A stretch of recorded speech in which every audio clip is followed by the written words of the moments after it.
Since coming to life in the pages of Batman, a question has hung in the air over the Dark Knight's home.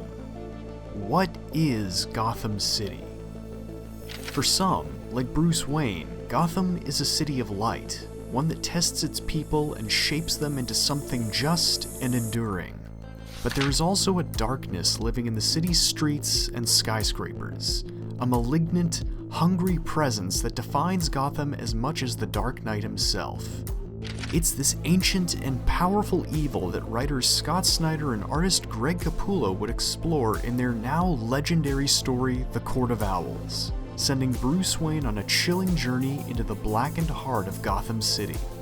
Built on a masterful plot, breathtaking gothic visuals, and a terrifying new villain, Court of Owls is a story that cemented an entirely new era for the Dark Knight, as his mission to save his city gives way to a reality darker and more mysterious than he could ever imagine.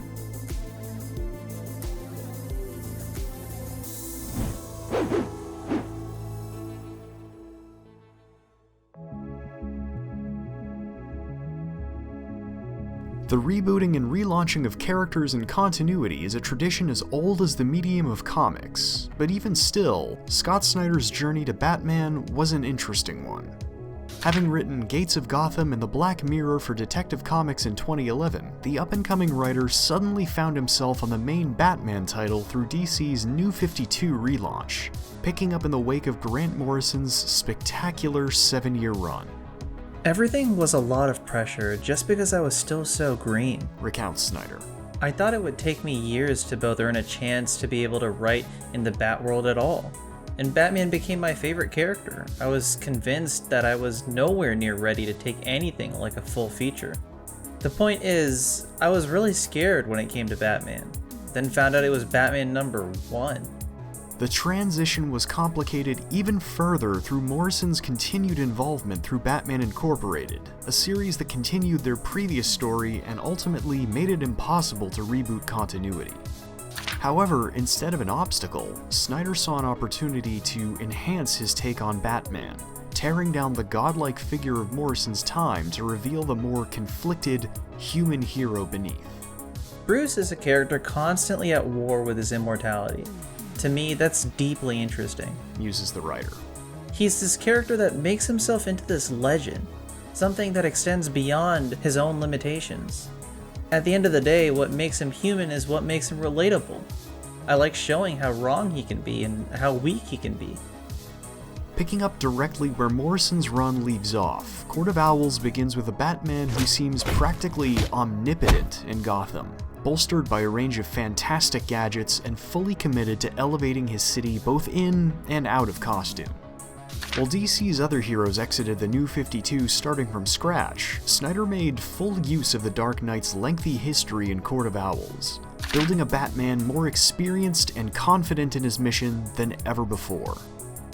These comprehensive versions of the hero and his city are heightened even further through the art of Greg Capullo, who evokes the classic style of Batman the Animated Series but with a sharper, angular look that erupts in violent colors and shadowy inks, courtesy of FCO Plascencia and Jonathan Glapion.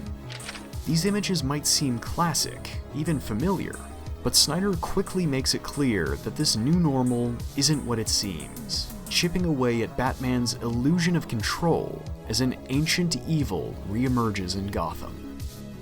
Bruce Wayne, the Court of Owls has sentenced you to die.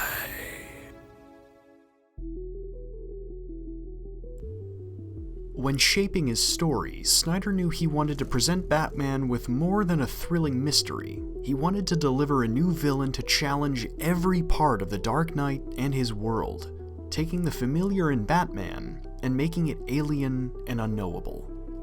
For Snyder and his new collaborator Capullo, this inspiration would come through a visit to Snyder's home of New York City. Going back to my old neighborhood, I remember it having changed so much and it was very scary all of a sudden. I realized that the way to hurt Batman, to really get at him and tell a powerful story, was through a dramatic and extreme version of what I was feeling, muses Snyder. where he might be so confident about the city right now, but if the city could show him, you won't know me in 5 years, and you didn't know me 5 years ago. And if I could weaponize that and make a villain out of it, it would be really unsettling to him. Pulling from a deep love for the history of Gotham and his own roots as a horror writer, Snyder gave form to these fears through the Court of Owls, a mysterious cabal of the city's richest and most powerful families. While the larger lore of Gotham has always been a mainstay of Snyder's work, the writer uses it to an even greater effect in court, elevating the new villains into mythic figures and turning Batman's own powers of fear against him. Beginning the story through a street-level crime, Snyder begins seeding the court's myth in each issue, tying their legend to Bruce's childhood and even older generations of the Wayne family and Gotham. This terrifying legend is given even more power through the enigmatic Talon, an unstoppable servant of the court who hunts both Batman and Bruce Wayne relentlessly. More than just a physical threat, Snyder frames the court and the Talon as manifestations of Bruce's deepest fears, a deep, unknowable darkness at the heart of Gotham City. The Gotham City I thought I knew, my city, doesn't exist. They showed me that the real Gotham, the Gotham out there, is a city of birds, a city of owls.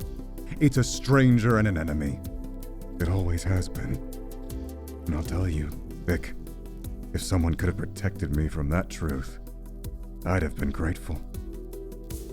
Pursued by the Talon and driven away from his friends and family, Bruce is sent on a terrifying journey that breaks him both physically and mentally, brought forth through Capullo's haunting artwork. The bright white of the comic's gutters gives way to an inky black. Batman's appearance grows gaunt and ragged, and the book's visuals warp and twist as the Dark Knight slowly descends into madness. This builds into a frightening crescendo in issue number 5 as the writer delivers a full subversion of Batman's history, heightened by nightmarish visuals from Capullo, Plascencia, and Glapion that literally flip the book's layout on its head. But even after, Snyder continues to weave the legend of the court into the fabric of Batman's world, each reveal elevating their mythic power until it fully eclipses the Dark Knight's. In doing that, it shows him his own mortality and how small he is, Muses the writer. They've influenced the shape of Gotham, politically, architecturally, socially, all of these kinds of things, and what is he? Whether he's been around 5 years or 70 years, it doesn't matter, because it's a speck in the time frame of a 400-year-old city. It's belonged to them, and it always will. Through this monolithic new villain, Snyder and Capullo completely upend the Dark Knight's mythos, tearing down the certainty of what came before and delivering a powerful question to the hero and readers. How does one man save a city practically built on evil?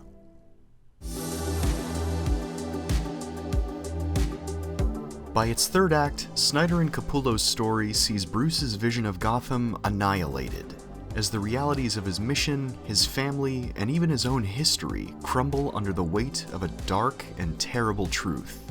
Yet, in spite of its genre-savvy, almost meta nature, Court of Owls isn't a deconstruction of Batman at all. It's a challenge for the hero to confront an evil he might never fully defeat, and endure in spite of that.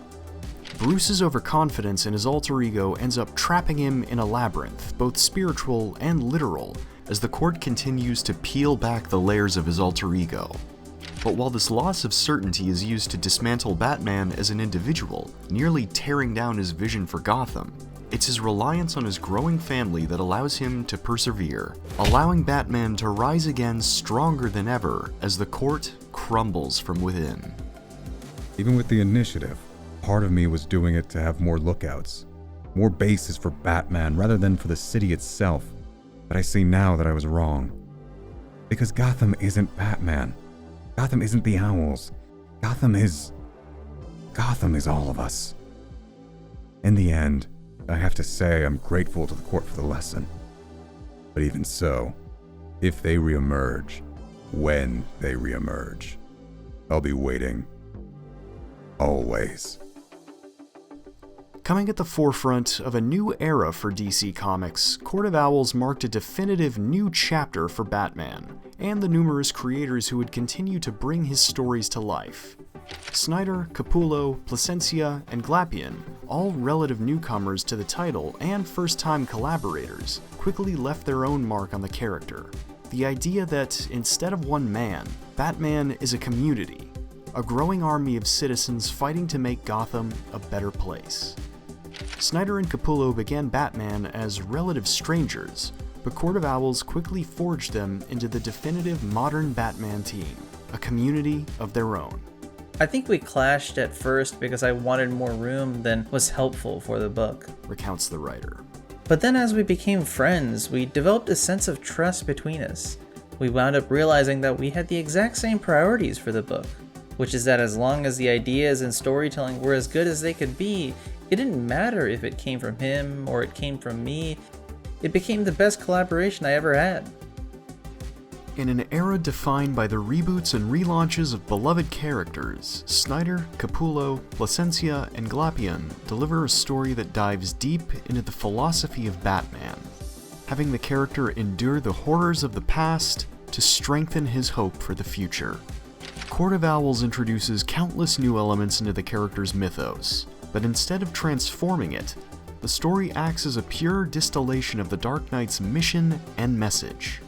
The court and the darkness they bring will always be a part of Gotham's history, but as long as its people continue to look to the future and fight for a brighter tomorrow, Gotham will always have a Batman too. Hey everyone, thanks so much for checking out my video on Court of Owls. I've always been a die-hard fan of Scott Snyder's Batman, and with the new film out, I really wanted to go back to what I think is one of the character's most definitive stories so far. I know I definitely love to cover more of his stories in the future. Let me know if you'd like that too. And if you like this video, feel free to like, comment, share, and subscribe. Every little bit helps the channel out a lot. Until next time, stay safe, stay healthy, and stay tuned for more videos. Same bat time, same bat channel.